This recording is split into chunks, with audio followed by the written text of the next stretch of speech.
Bleeding Kansas was a series of violent confrontations that occurred in the then Nebraska Territory, starting in 1854.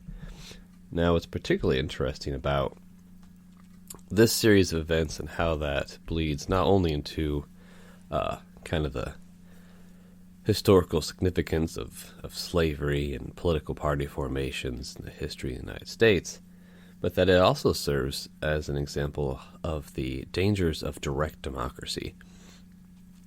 Now, Bleeding Kansas was the result specifically of the understanding of popular sovereignty, which was a euphemistic term, kind of a repackaged way to push for a pure direct vote to determine whether territories would be free or slave upon entering the Union as a state, but ultimately became an argument opposed to any restrictions of slavery in the territories.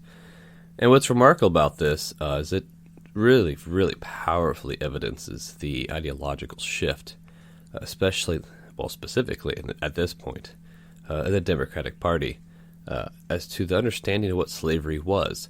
If you recall from prior episodes, slavery was considered a necessary evil. It was transplanted there by Britain. It was meant to be restricted by the federal government, specifically into new territories, and was otherwise on a course set to its ultimate extinction. Every clause of the Constitution was designed that way. Now, fast forward less than 100 years, and you have a radical transformation of this, a rejection of these ideas, and the adoption of Calhounism rampant in the Democratic Party. So what ultimately happened is you had the formation of really just two primary groups. You had the Free Staters, which, as you might guess, were those people opposed to slavery. Now, within that group, there were two. There were abolitionists, and then those who reflected more of the ideals of the Free Stater, but more generally were anti-slavery. And then you had the Border Ruffians. These were Democrat operatives, generally out of Missouri, led and organized and funded by extremely important Democrat politicians in Missouri and even in the federal government. So the term for Bleeding Kansas it describes this series of really guerrilla warfare between these two groups in a kind of a frontier setting. But what makes it particularly interesting, however, is that it wasn't just two groups of, we'll say, uncivilized kind of, conflicting ideologies here. One, the Free Staters, were organic and genuine, and the other, the Border Ruffians, while definitely possessing a grassroots kind of effort for their foot soldiers, received the sanction and the blessing of Democrats in power, including Stephen Douglas and the president at the time, Franklin Pierce. So Bleeding Kansas can be understood as a series of different events, but in order to kind of, I guess, expand really on the culmination of things to this, you had the 1850 Compromise, the 1820 Compromise, a series of political and physical conflicts that deeply impacted events up to here, which some of those events will be addressed independently as well, specifically the attempts at slave expansionism by the Democrat Party, and also kind of the rewritten history of the Haitian Revolution and the Nat Turner tragedy. But Henry Seward, who was one of the most outspoken abolitionists in the federal government at the time, he remarked upon the 1854 Act, and he said, I quote, "Come on then, gentlemen of the slave states, Since there is no escaping your challenge, I accept it in behalf of the cause of freedom. We will engage in competition for the virgin soil of Kansas, and God give the victory to the side which is stronger in numbers as it is in right. It was understood at the local, state, and obviously here at the federal level that Kansas was now going to be a battlefield of sorts. It is generally considered to be a precursor to the Civil War, primarily because the conflicts divided along the same ideological lines. And the conflict was also severe enough that it didn't actually end until the secession of the Democrat slave states in 1861. Upon them leaving the Union government, they were no longer there, obviously, to oppose the admittance of Kansas, which was ultimately accepted in as a free state. Now, one of the more interesting figures that really came to prominence during Bleeding Kansas was a man named John Brown, sometimes referred to as Old Brown or Captain John Brown. He'll be addressed in a separate episode.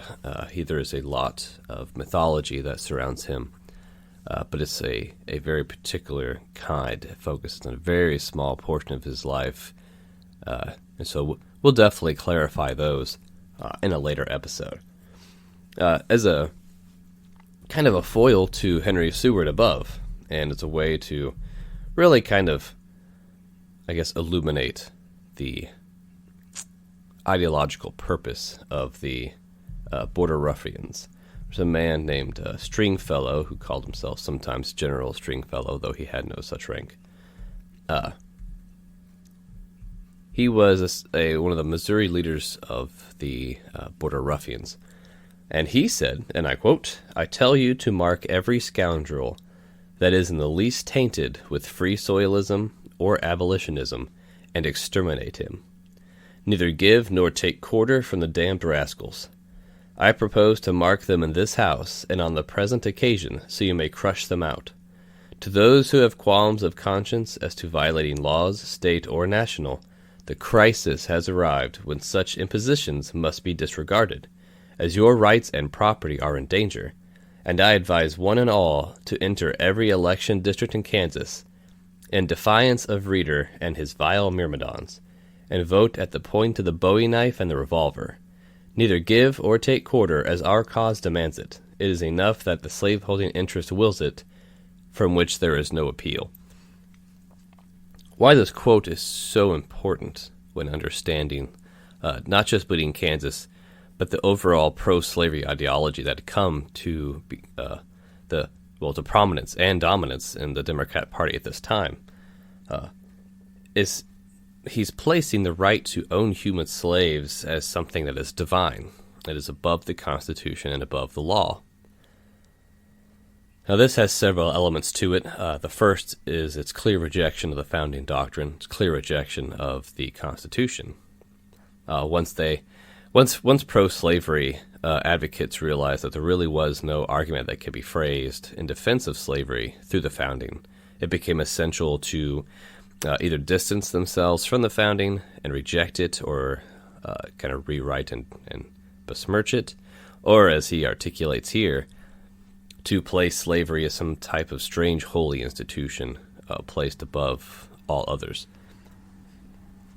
And of course, this is predicated largely, although I doubt Stringfellow realized it, on the idea of natural rights. But as we've also already explored, there can be no argument made in the right of property to another human being. So that's your two waging sides, and the divide was so severe that it also manifested itself politically.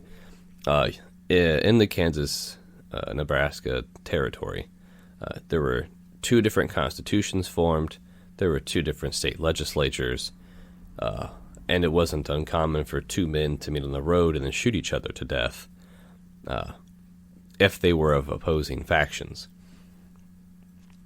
Now, one of the most important things to understand about this, too, going back to this popular democracy, We were warned, if you recall, from episode 14 on popular sovereignty. We were warned by the founders, and not just founders, but by the totality of human experience and history, about the absolute dangers of a direct democracy. And Bleeding Kansas demonstrates this very clearly. It's weak to fraud, which was rampant at the time. We'll cover a few instances of that as well. And it's also exceptionally vulnerable to violence and coercion, intimidation, and I would argue also to propaganda, which is something we're seeing more so in our present day, a fulfillment of some of these cautions that were put forward by the founders as well. As soon as it was established that a mob rule mentality was going to dominate Kansas politics, well, you naturally had then the evolution of mob rule, which carried to its kind of logical extension here, results in warring factions, specifically because there really is no political recourse if all the other person has to do is have one more vote than you. So in this case, the right to enslave human beings is just a matter of 50 plus 1. There is, and of course that obviously ignores any sense of the founding doctrine and its deep belief on inalienable rights that are untouchable by man or nature, and especially by government. Now, fraud was just a normal thing in Kansas. It was about as common as the kind of arbitrary executions and shootings, violence, burnings, arsons, and that kind of thing. Now, the Lecompton Constitution formed first, and it was a pro-slavery constitution. In fact, it had several articles contained in it specifically to protect slavery from any potential laws, legislation, government acts, or the other. Now, when the frauds come into place, I'll give just a couple of the bigger examples here. There is an instance of something called the Oxford fraud. So Oxford was a very small little township with 40 residents at the time in the Kansas Territory. And when all the votes were tallied from this region, and this is going to sound a little familiar for the present times, there were 1,628 votes cast. And it just so happens that virtually all of those votes were cast in favor of adopting the pro-slavery Lecompton Constitution. Wonders will never cease. Upon further investigation, it was discovered that these fraudulent names were actually copied in order from a directory in Cincinnati, Ohio, complete with the spelling errors. So somebody sat down with some ballots and in what would have been a phone book before a phone book existed, and just started jotting down names and voting for the pro-slavery Constitution. There is another interesting little deal popped up this time. It was called Calhoun's Candlebox. Now this is another John Calhoun, but this is not the same one. He's not the fire eater. He's not the progenitor of Calhounism. This is another Democrat named John Calhoun, and tons of ballots were discovered buried under a wood pile in boxes that are generally meant to transport candles. Hence, Calhoun's Candlebox. And it should be noted as well that they were discovered outside of his office. Now John Calhoun was no little political operator in Kansas at the time. He was a Democrat, and he was put into his position by Democrat President Franklin Pierce at the urging of Stephen Douglas, yet another formative and powerful Senate Democrat. And he was put there for that exact purpose. It was to do whatever he could for the Democratic purpose of spreading and protecting slavery into new territory. Evidenced by Stringfellow earlier, compared to voting with revolvers and Bowie knives, fraudulent votes seems to be the gentler of the options, although they work together just fine. Now, despite this fraud, Kansas eventually ended up adopting the Wyandot Constitution, which was a legitimate document voted on by free staters. Now, naturally, Southern newspapers and politicians, and again, Stephen Douglas brings this up in his debates with Abraham Lincoln later on, claims that the Lecompton Constitution was actually the real one, and that the Wyandot was unconstitutional. Now, it's interesting because they claim that the Wyandot Constitution was illegal because, essentially, it did not support the right of men to own slaves. And, of course, we can say confidently here that there is no such right that exists because it's theft of self-ownership. So through natural rights theory and the founding doctrine, it is irreconcilable. Now, what's truly interesting about kind of the intrigue surrounding the Kansas-Nebraska Act, kind of bleeding Kansas in general, is at the time the arguments for popular sovereignty sought to hijack kind of that weird human reflex to assume that if a majority of people believe something, it must be the correct thing, which obviously flies in the face of human experience. But regardless of this kind of penchant here, there was an amendment brought forward for the Kansas-Nebraska Act. And that amendment was to specify that upon voting to enter the Union as a free state, that Kansas could indeed choose to outlaw slavery. That amendment was defeated by Democrats.